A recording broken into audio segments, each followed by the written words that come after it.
സുബഹിക്ക് ബാങ്ക് വിളിക്കുന്നതിന് മുമ്പേ സന്ദീപിന്റെ വാതിൽ തുറക്കും എന്നാണ് അനുഭവസ്ഥവർ പറയുന്നത്. സഹോദരങ്ങളെ, പ്രലോഭനങ്ങൾ വരുന്ന സമയമാണ്. എന്റെ കൽവിൽ തൊട്ടിട്ട് എന്റെ ചെറുപ്പക്കാരോട് ഞാൻ പറയുകയാ, എങ്ങാനും ആ സമയത്തെങ്ങാനും നഷ്ടപ്പെട്ടു പോയാ പിന്നെ ഇതെന്റെ വാണിങ് കൂടിയാണ്. പുതുവർഷത്തിലാണ് വ്യാജമദ്യം ഇറങ്ങുന്നത്. വ്യാജമദ്യം കുടിച്ച് ബാർ ഹോട്ടലുകളില് കള്ള് ഷാപ്പിൽ ചത്തുവീടുന്ന എത്രയോ ആളുകൾ. കഴിഞ്ഞ ആഴ്ച പശ്ചിമ ബംഗാളില് ഒരൊറ്റ ഷാപ്പില് 141 പേരാണ് കള്ള് കുടിച്ചോണ്ടിരിക്കുമ്പോ മരിച്ചത്. അള്ളാന്റെ റസൂല് പറഞ്ഞു, അവൻ മദ്യപിച്ചു കൊണ്ടിരിക്കുമ്പോഴെങ്ങാനും മരിച്ചുപോയാ പിന്നെ മോനെ കള്ളു കുടിച്ചോണ്ടിരിക്കുമ്പോഴും മരിച്ചില്ല, അന്ന് അല്ല ആയുസോടെ നിന്റെ വീട്ടിൽ വന്ന് കിടക്കുകയാ. ആ വീട്ടിൽ കിടക്കുന്ന അവസ്ഥയിലെങ്ങാനും നീ മരിച്ചുപോയാൽ, വീട്ടില് കള്ളു കുടിച്ചിട്ട് കിടക്കുന്ന അവസ്ഥയിൽ മരിച്ചുപോയാൽ അല്ലാഹുവിന്റെ റസൂല് പറഞ്ഞു, മമ്മാത മഗ്മൂസൽ ഖംരി സഖാഹുല്ലാഹു മിനൽ ഗൂത്ത്. ആരെങ്കിലും ഒരു മദ്യപാനിയായ അവസ്ഥയിൽ മരിച്ചുപോയാൽ, മമ്മാത മഗ്മൂസൽ ഖംരി, ആരെങ്കിലും ഒരു മദ്യത്തിന്റെ തുള്ളി വയറ്റിൽ കിടക്കുന്ന അവസ്ഥയിൽ ആരെങ്കിലും മരിച്ചുപോയാ അവൻ മരിക്കുന്ന സമയം അവന്റെ ആമാശയത്തിന്റെ ഉള്ളിൽ കള്ളിന്റെ ഒരു തുള്ളി കിടപ്പുണ്ട്. എന്നാൽ റസൂലുള്ള പറഞ്ഞു, സഖാഹുല്ലാഹു മിനൽ ഗൂത്ത്, അല്ലാഹു നാളെ അവനെ ഗൂത്തിൽ നിന്ന് കുടിപ്പിക്കുമെന്ന് നബി മുഹമ്മദ് മുസ്തഫ. അല്ലാഹു നാളെ അവനെ ഗൂത്തിൽ നിന്ന് കുടിപ്പിക്കുമെന്ന് നബി മുഹമ്മദ് മുസ്തഫ. സഹാബത്ത് ചോദിച്ചു, നബിയേ മൽ ഗൂത്തത്തു യാ റസൂലല്ലാഹ്, മൽ ഗൂത്തത്തു യാ റസൂലല്ലാഹ്. ഓ നബിയേ, ഗൂത്തെന്ന് പറഞ്ഞാൽ എന്താണ് നബിയേ? അല്ലാഹുവിന്റെ റസൂലിനോട് സഹാബത്ത് ചോദിച്ചപ്പോ റസൂലുള്ള മറുപടി പറഞ്ഞു കൊടുത്തു, സഹാബാ ഹിയ നഹറുൻ തഖറുജു മിൻ ഫുറൂജിൽ മുമിസാത്ത്. അഭിസാരികളായ സ്ത്രീകളുടെ ഗുഹ്യസ്ഥാനത്ത് നിന്ന് ഒലിച്ചു വരുന്ന ചീഞ്ചലം കൊണ്ട് നിറക്കപ്പെട്ട പുഴയാണ് കൂത്ത്.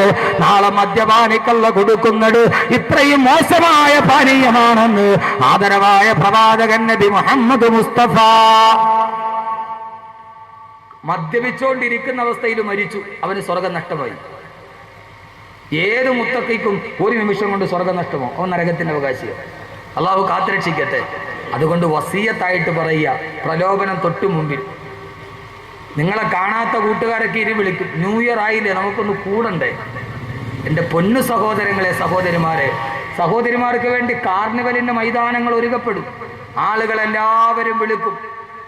പക്ഷേ ആ സമയത്ത് അള്ളാഹുവിന്റെ സ്വർഗത്തിന്റെ പാതയിലേക്ക് നടക്കണം, നരകത്തിന്റെ പാതയിലേക്ക് നടക്കരുത്. അള്ളാഹു തൗഫീക്ക് നൽകട്ടെ, അള്ളാഹു തൗഫീക്ക് നൽകട്ടെ.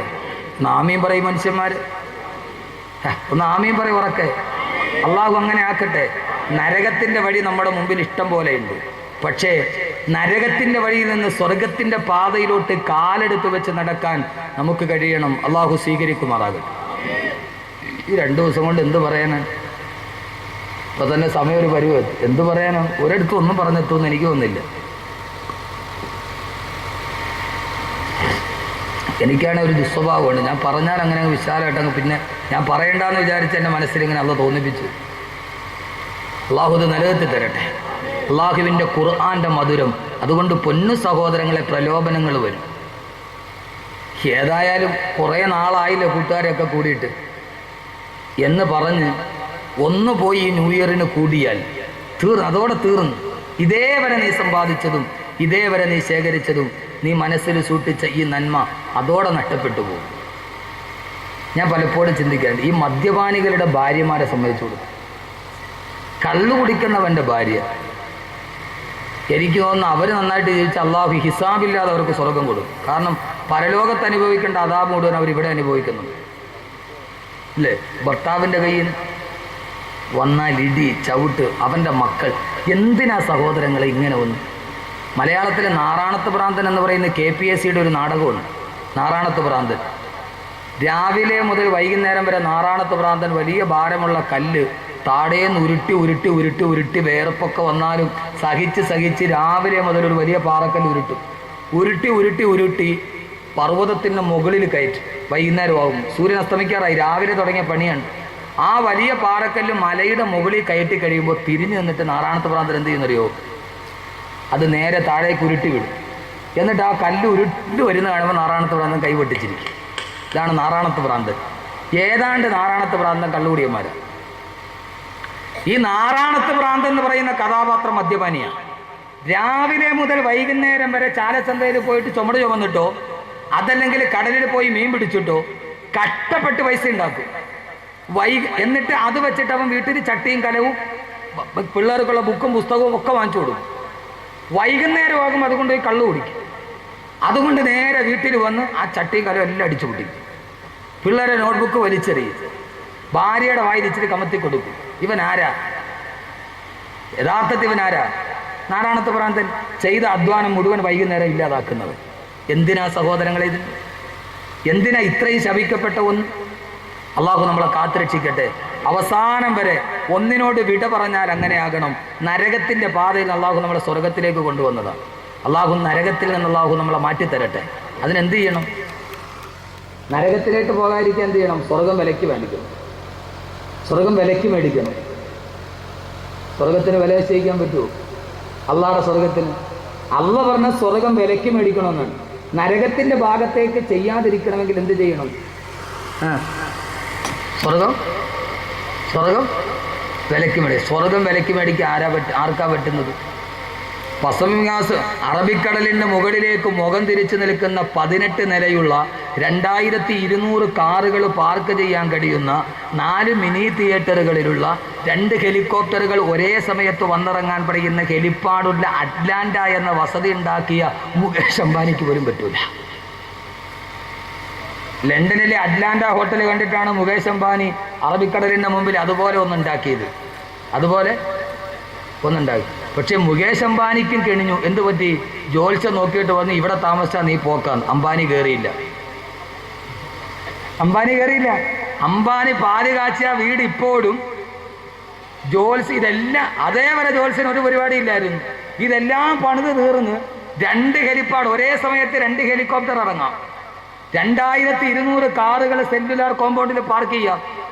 ആ വീട് 2200 കോടി രൂപ വെച്ച് നിർമ്മിച്ച വീട് പാല് കാച്ചാൻ വേണ്ടി പോയപ്പോൾ ഡേറ്റ് നോക്കാൻ ജോത്സ്യൻ്റെ എടുക്കും. ജോത്സ്യം പറഞ്ഞു, നീ അതിനകത്ത് കയറിയ നിന്റെ ശനിദശയാണ് പോയി. എവിടെ പോലെ വള്ളക്കടവിലും പ്രാന്തപ്രദേശത്തുള്ള ചില ആളുകൾ കൊച്ചിന് വല്ലാതെ രോഗം വരുമ്പോൾ ഖുർആൻ ഓതാൻ അവിടെ പോണ മാതിരി. എവിടെ പോണ മാതിരി ഞാൻ പറയണോ? അവരെവിടെ പോണ മാതിരി ഖുർആൻ ഓതനാരാ? എടാ, ഒരു മുസ്ലിം ഓതി ഊതിയ അതൊരു ശിഫ അപ്പം തന്നെ ഉണ്ട് അവൻ്റെ ഈമാൻ്റെ പേരിൽ. പനി വല്ലാതെ കലശരായി ബാധിച്ചൊരു കുട്ടിയുടെ തലയെ കൈവച്ചിട്ട് കുല്യാനാറ് കൂരി ഭരതം സലാമൻ അല ഇബ്രാഹിം എന്നൊരു അറ്റ്ലീസ്റ്റ് ഒരു മുഅ്മിൻ ഓതിയാൽ അതിന് ശിഫയുണ്ട്. ഇത്ര വിവരം കെട്ടവരായി പോയി. എൻ്റെ പൊന്ന് സഹോദരങ്ങളെ, ലോകത്തെല്ലാം അങ്ങനെയാണ്. എന്നാൽ ഇത് ഞാൻ ഈ അടുത്ത സമയത്ത് ഇവിടെ തിരുവനന്തപുരത്തിനടുത്തൊരു ഒരു ഡോക്ടറെ കാണാൻ പോയി. അപ്പോൾ എൻ്റെ ഒരു അലർജിക്ക് മരുന്ന് മേടിക്കാൻ വേണ്ടി പോയി, ഒരു ഹോമിയോ ഡോക്ടർ. അപ്പോൾ അദ്ദേഹം ഒരു പുതിയ ഹെർബൽ ഓയിൽ രംഗത്തിറക്കിയിട്ടുണ്ട്. അതിൻ്റെ ഏറ്റവും വലിയ ഗുണമേന്മ എന്താണെന്നറിയോ? അത് തേച്ചാൽ കഷണ്ടി മാറും. കഷണ്ടി ഉണ്ടാവില്ല. കഷണ്ടി ഉള്ളവർക്ക് മുടി പോലും. ഞാൻ ഡോക്ടറുടെ മുറിയിൽ കയറി. ഇയാൾക്ക് 2 ഇയർഫോൺ വെച്ചിട്ടുണ്ട്. ഫോൺ ഇങ്ങനെ വന്നുകൊണ്ടേ ഇരിക്കുക. ഡോക്ടർ, ഞങ്ങളുടെ ഡോക്ടറിന് മരുന്ന് മേടിച്ചു, ഞങ്ങളുടെ കഷണ്ടി മാറുമോ? 99% മാറും. 1% ദൈവത്തിനുണ്ട്. ഏതാണ്ട് ഒരു 60% ആളുകൾക്ക് റിസൾട്ട് കിട്ടിയിട്ടുണ്ട്. അത് അടുത്തത്. അപ്പോൾ അടുത്ത കോള് ഞാൻ മുമ്പിൽ ഇരിക്കുകയാണ്. അയാൾക്ക് ഫോൺ ഒഴിവാക്കുക. കാരണം കസ്റ്റമേഴ്സ് വിളിക്കുകയാണ്. ഇവിടെ വന്ന് എത്ര ആളുകളുടെ കഷണ്ടി മാറിയിട്ടുണ്ട്. നിങ്ങൾ ധൈര്യമായിട്ട് തേച്ചോളൂ, നിങ്ങളുടെ കഷണ്ടി മാറിയിരിക്കും. എത്ര മാറില്ല എന്ന് പറഞ്ഞാൽ കഷണ്ടി മാറും. ഞാൻ നോക്കി ഡോക്ടർ ഫുള്ള് കഷണ്ടിയാണ്. ഈ പറയണ ഡോക്ടർ ഏറ്റവും ഫുള്ള് കഷണ്ടിയാണ്. ഇതാണ് ലോകത്തിൻ്റെ അവസ്ഥ. നമുക്ക് ചുമ്മാ ഒരു തോന്നലാണ്. ഒരിക്കൽ ഞാൻ കുറേ വാതിൽ നടക്കുന്ന സമയം എവിടെ നിന്നോ തണുത്ത വെള്ളം കുടിച്ച് അലർജി പിടിച്ചു. മൂക്കിൽ കൂടെ ഇങ്ങനെ വെള്ളം ഒലിക്കുന്നു. ഡോക്ടറെ കാണാൻ പോയി. കൊല്ലത്തൊരു വലിയ ENT ഡോക്ടറുണ്ട്. പോയി ടോക്കൺ എടുത്ത് ക്യൂവിൽ നിന്ന് 2.5 മണിക്കൂർ കഴിഞ്ഞ് ഡോക്ടറെ കാണാൻ. 2.5 മണിക്കൂർ ഞാൻ അവിടെ നിന്ന്. ഒരു രക്ഷയില്ല, ഭയങ്കര തിരക്ക്. അതിൻ്റെ ഇടയിൽ ടവല് മുഴുവൻ നനഞ്ഞ് മൂക്കൊലിച്ചൊലിച്ച്. അവസാനം 2.5 മണിക്കൂർ കഴിഞ്ഞ് ഡോക്ടറുടെ അടുത്ത് കയറി. ഞാൻ വാതിലകത്ത് കയറി. ഡോക്ടർ ചോദിച്ചു എന്താ രോഗം പറയാൻ പോയപ്പോൾ ഡോക്ടർ ലേസ് എടുത്തിട്ട് അയാൾ തുടയ്ക്കുന്നു. അയാളുടെ മൂക്കിലൂടെ വെള്ളം ഒലിച്ചുകൊണ്ട് വന്നിരിക്കുക. ഞാനിപ്പോൾ എന്ത് രോഗത്തിനാ മരുന്ന് പറയുക? എന്ത് രോഗത്തിനാ മറുപടി? ഞാൻ ഡോക്ടർ ഇതേ രോഗത്തിനാണ് ഞാൻ മരുന്ന് മേടിക്കുക. എന്നാൽ ഡോക്ടറുടെ രോഗം തന്നെ. അയാൾ ഇതിന് മരുന്നില്ല, ഇത് മൊത്തം ഒലിച്ചു പോയി തീരലല്ലാതെ ഇതിനൊരു മരുന്നില്ല, ഇത് മൊത്തം ഒലിച്ച് വെളിയിൽ പോവുക, ഇത് തന്നെയാണ് അതിൻ്റെ മരുന്ന്, അല്ലാതെ വേറൊരു മരുന്ന് അതിന് കണ്ടുപിടിക്കപ്പെട്ടിട്ടില്ല. അബദ്ധജടിലമായ ചില വിശ്വാസങ്ങൾ, ഇസ്ലാമിന്റെ ആദർശത്തിന് പോലും നിരക്കാത്ത ചില വിശ്വാസങ്ങൾ.